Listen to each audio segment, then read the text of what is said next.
वहीं बड़ी खबर आपको बता दें, अलवर से है, जहां पर 2 लोगों को एक ट्रक ने कुचल दिया है। भिवाड़ी में ट्रक ने 2 लोगों को कुचला है और दोनों की मौके पर ही मौत हो गई है। मौत के बाद लोगों ने जमकर हंगामा किया है। शवों को मोर्चरी में रखवाया गया है। ट्रक को पुलिस ने जब्त कर लिया है। तो अलवर में यह दर्दनाक हादसा सामने आया, जहां पर भिवाड़ी में ट्रक ने 2 लोगों को कुचल दिया है और दोनों की मौत हो गई, जिसके बाद लोगों ने जमकर हंगामा किया है और शवों को मोर्चरी में फिलहाल रखवाया गया है और ट्रक को पुलिस ने जब्त कर लिया है और आगे की जांच में जुट गई है।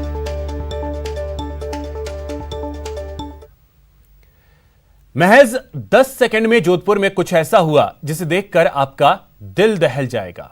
कलेजा कंपा देने वाला यह मामला सीसीटीवी में कैद हो गया। आप भी देखिए और सीख लेकर हर वक्त सावधान रहिए।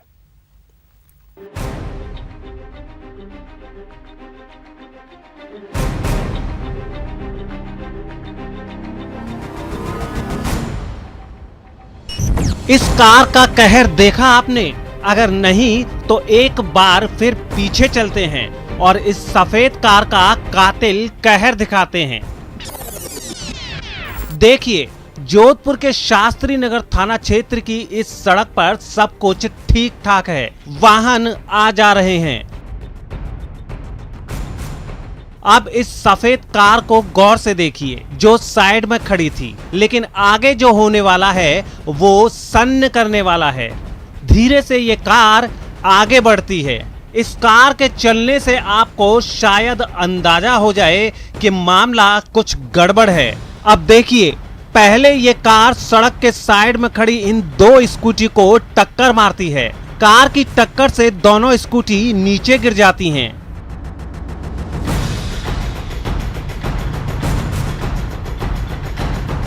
टक्कर मारने के बाद कार आगे बढ़ जाती है, लेकिन आगे जो होने वाला है वो और भी ज्यादा खौफनाक है।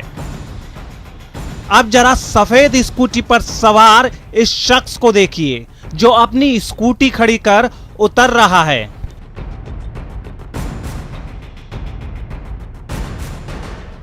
चौवन साल का हर्ष बाफना बीमा की राशि लेने एक शख्स के पास आया हुआ था, इस बात से बेखबर कि आगे उस पर कहर टूटने वाला है। इस कार सवार ने न सिर्फ हर्ष बाफना को टक्कर मारी, बल्कि उसे 100 मीटर तक घसीटता ले गया। कार वाले का कहर यही नहीं थमा। जब हर्ष नीचे गिर गया तो कार सवार उसे कुचलता हुआ आगे निकल गया। कार हर्ष की गर्दन और सिर के ऊपर से गुजर गई, लेकिन कार का बेरहम ड्राइवर उसे अस्पताल ले जाने की बजाय भाग खड़ा हुआ। बाद में हर्ष को जोधपुर एम्स में भर्ती कराया गया, जहां उसकी हालत गंभीर बनी हुई है। दिल दहला देने वाला यह पूरा मामला 19 अक्टूबर का है, जो सीसीटीवी में भी कैद हुआ है। पुलिस अब सीसीटीवी की मदद से हर्ष पर कहर बरपाने वाले कार सवार की तलाश कर रही है। जोधपुर से न्यूज़ 18 के लिए चंद्रशेखर व्यास की रिपोर्ट। खबर झालावाड़ से है, जहां बड़गवालिया जीएसएस पर करंट की चपेट में आने से संविदाकर्मी की मौत हो गई, जिसके बाद बिजली विभाग के खिलाफ ग्रामीणों का आक्रोश फूट पड़ा। हालांकि मामले की जानकारी मिलने के बाद खानपुर पुलिस मौके पर पहुंची, जहां अधिकारियों को विरोध का सामना करना पड़ा। ग्रामीण घटना के लिए जिम्मेदार लापरवाह अधिकारियों के खिलाफ कार्रवाई करने की मांग की। साथ ही मृतक के परिजनों को मुआवजा राशि देने की भी मांग की गई। मैंने आरएसबी अधिकारियों को कई बार अवगत कराया, एससी को टेलीफोन किया है, एक्शन को भी किया है, पर इन्होंने कोई ध्यान नहीं दिया। बड़गवालिया जीएसएस बिल्कुल डैमेज हो रहा है, एक भी ब्रेकर नहीं है, मेन ब्रेकर है वो भी बिल्कुल डैमेज हो रहा है। मैंने इनसे पहले कहा था कि यहाँ हादसा होने वाला है, वो हादसा हो गया। अजमेर के सावर कस्बे में एक मूक बधिर व्यक्ति के 6 साल के पेंशन को ई मित्र संचालक ने डकार लिया और पेंशन की राशि को हजम कर गया। सूचना मिलने के बाद नव निर्वाचित सरपंच विश्वजीत सिंह ने ई मित्र संचालक को ग्राम पंचायत कार्यालय में बुलाकर दंडित किया और पेंशन की पूरी राशि 31,000 रुपए वापस मुखबधिर को दिलवाया। इस दौरान ई मित्र संचालक ने ग्राम पंचायत भवन में दोनों कान पकड़कर उठक बैठक लगाई और आगे से गलती नहीं दोहराने का संकल्प लिया। इतने पट्टे पड़ेंगे पुलिस वाले जिसकी कोई सुनवाई नहीं। आपको शर्म आनी चाहिए यार, आप गांव के गणमान्य नागरिक। खबर बूंदी से है, जहां कुवारती कृषि उपज मंडी में फसल के उचित मूल्य नहीं मिलने से व्यापारियों में गुस्सा है। गुस्साए व्यापारियों ने मंडी गेट पर जमकर प्रदर्शन किया। प्रदर्शन की जानकारी मिलने के बाद पुलिस मौके पर पहुंची और किसानों से वार्ता कर हंगामे को शांत करवाया। वहीं मंडी सचिव ने प्लेटफॉर्म पर मक्का फैलाने वाले व्यापारियों को नोटिस जारी कर 3 दिन में मक्का हटाने के निर्देश दिए।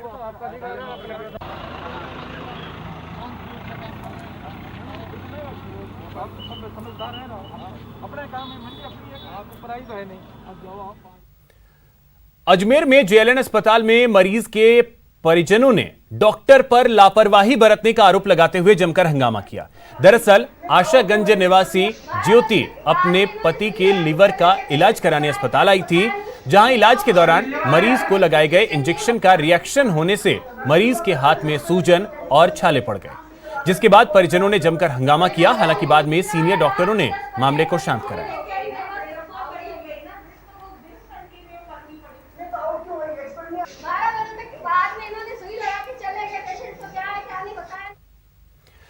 उधर अलवर के रामगढ़ में बिजली विभाग के निजीकरण किए जाने के विरोध में तकनीकी कर्मचारियों ने काली पट्टी बांधकर विरोध प्रदर्शन किया और मुख्यमंत्री के नाम एसडीएम को ज्ञापन सौंपा।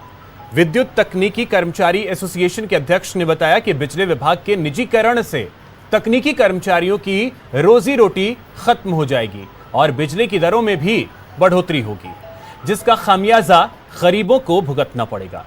यदि सरकार विभाग को निजी हाथों में देगी तो मजबूरन आंदोलन करना पड़ेगा।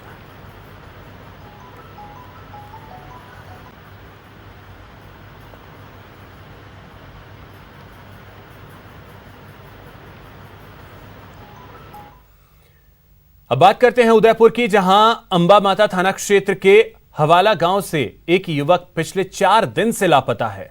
स्वरूप सिंह नाम के युवक के लापता होने के चलते अब राजपूत समाज के लोगों में पुलिस के लचर रवैये को लेकर आक्रोश देखने को मिल रहा है। दरअसल स्वरूप सिंह के लापता होने के बाद उसकी बाइक तो बरामद हो गई, लेकिन उसका पता नहीं चल पाया है। ऐसे में समाज के लोगों ने एसपी को ज्ञापन देकर जल्द से जल्द तलाश कराने की मांग की।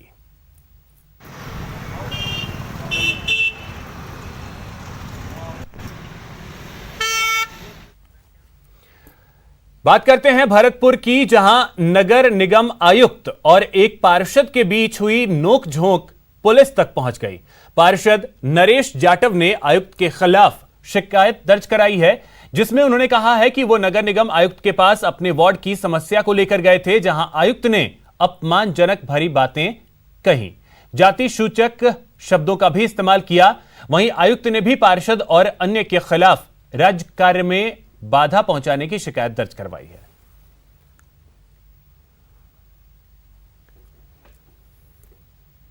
के कार्यों के चलते अपने आयुक्त महोदय से मिला, उनके रूम में गया। उनके रूम में जाकर मैंने अपने वार्ड के बारे में बताया कि इस तरीके का मामला है और विकास कार्य की बात करी जो नॉर्मली करते हैं नॉर्मली। तो थोड़ा सा पता नहीं क्या उनका मूड खराब था, क्या उस तरीके से मेरे साथ अभद्र व्यवहार किया, मुझसे बदतमीज से जाति सूचक शब्द कहे, कहा यहाँ से तू दलाल है, ये अनसेंट मतलब शब्दों का प्रयोग में लाना एक उच्च अधिकारी को ये शोभा नहीं देता है। और मेरे साथ जो मेरे स्वाभिमान को ठेस पहुंची, ये चीज अच्छी नहीं है। अब बात अलवर की, जहां अपराधियों पर अब 24 घंटे तीसरी आंख से पहरा रहेगा।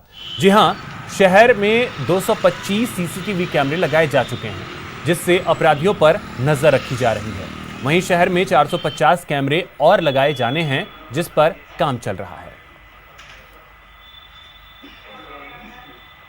अभी तक 225 कैमरे लगा चुके हैं हम, और जिसमें 168 लाइव हैं जो कंट्रोल रूम से हम लाइव देख सकते हैं, जिसमें और 57 कैमरे हैं जो लोकल रिकॉर्डिंग पे चल रहे हैं, जिसमें चिप कार्ड है जिसकी हर मंथ रिकॉर्डिंग चेक की जाती है हमारी टीम के द्वारा।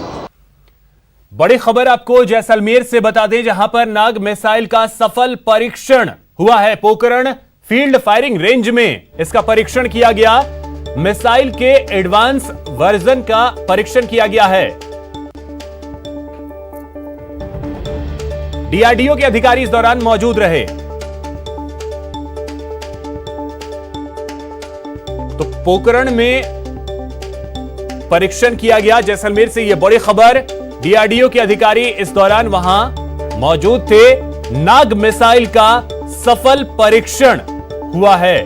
पोखरण फील्ड फायरिंग रेंज में इसका परीक्षण किया गया और यह सफल रहा है।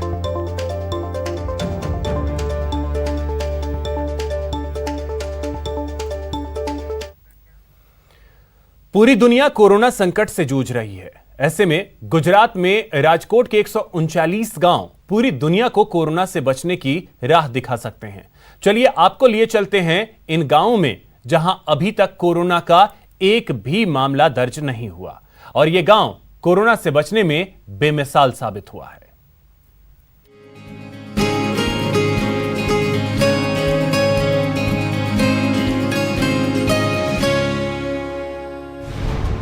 जब तक इस महामारी की वैक्सीन नहीं आ जाती, हमें कोरोना से अपनी लड़ाई को रत्ती भर भी कमजोर नहीं पड़ने देना है। एक तरफ पीएम मोदी लोगों से दवाई आने तक कोरोना वायरस से बचने में ढिलाई ना बरतने की अपील कर रहे हैं, तो वहीं दूसरी तरफ गुजरात के राजकोट में 139 गांव ऐसे हैं जहां कोरोना का एक भी मामला दर्ज नहीं हुआ। इन गांव में शुरू से ही कोरोना गाइडलाइंस का कड़ाई से पालन किया जा रहा है।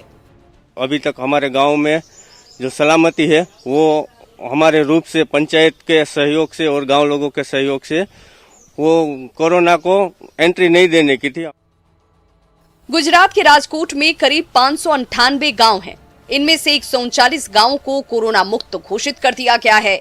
यहाँ बाहरी लोगों के प्रवेश पर प्रतिबंध है। साथ ही मास्क और सैनिटाइजर, साथ ही साथ सोशल डिस्टेंसिंग का कड़ाई से पालन कराया जाता है। ये गांव की गलियां बंद की हुई थी। कोई बाहर दूसरे शहर या गांव से लोग गांव में प्रवेश नहीं कर सकते थे और गांव में सभी स्वच्छता का और सैनिटाइजर का पूरा ख्याल रखा जाता था। इन गांव में बगैर काम के बाहर निकलने पर पाबंदी है। साथ ही बाहर निकलने पर कोरोना गाइडलाइंस का पालन करना भी बेहद जरूरी है। वे इसी को कोरोना वायरस से बचाव का सही और सटीक उपाय बताते हैं। तो जो सरकार की गाइडलाइन है, सोशल डिस्टेंसिंग, मास्क पहने और हाथ सैनिटाइज कीजिए, ऐसे नियम जो सरकार की गाइडलाइन है वही उसका जो संपूर्ण पालन करे तो कोरोना से बच सकते हैं। राजकोट के 96 तहसीलों में से 27 तहसीलों के इन 139 गांवों में कोरोना का एक भी केस न होना इस बात की मिसाल है कि कोरोना से बचा जा सकता है। जरूरत सिर्फ सावधानी और कोरोना गाइडलाइंस का कड़ाई से पालन करने की है। राजकोट से हरेन मात्रवड़िया की रिपोर्ट।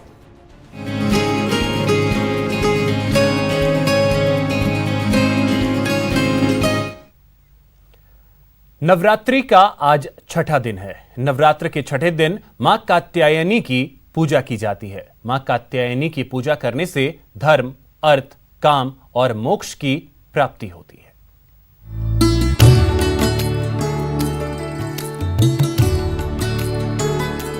मां कात्यायनी का स्वरूप अत्यंत भव्य और दिव्य है। मां स्वर्ण के समान चमकीली है। मन की शक्ति देवी मां कात्यायनी की उपासना से मनुष्य सभी इंद्रियों को वश में कर सकता है। यह देवी का वही स्वरूप है जिन्होंने महिषासुर का वध किया था। इसलिए यह दानवों, असुरों और पापी जीवधारियों का नाश करने वाली देवी कहलाती है। कैसे करें मां कात्यायनी की पूजा? गंगा जल से स्थान पर छिड़काव करें। मां कात्यायनी की प्रतिमा स्थापित करें। इस दिन लाल या पीले रंग के वस्त्र पहने, फिर हाथों में फूल लेकर मां को प्रणाम करें। मां का प्रिय भोग यानी शहद उन्हें चढ़ाएं। मां की आरती करें और मंत्रों का जाप करें। पुराणों के अनुसार कात्यायनी देवी की पूजा गृहस्थ और विवाह के इच्छुक व्यक्तियों के साथ साथ शिक्षा प्राप्ति के क्षेत्र में प्रयासरत भक्तों के लिए भी बहुत ही लाभदायक है। मां कात्यायनी की पूजा करने से शत्रुओं का नाश होता है, रोग से मुक्ति मिलती है। मां का ध्यान गोधूली बेला यानी शाम के समय में करना चाहिए। ऐसा करने से माता अत्यधिक प्रसन्न होती है। मां कात्यायनी का पसंदीदा रंग लाल है। मान्यता है कि शहद का भोग पाकर वह बेहद प्रसन्न होती है। नवरात्र के छठे दिन पूजा करते वक्त मां कात्यायनी को शहद का भोग लगाना शुभ माना जाता है। Bureau report, news 18।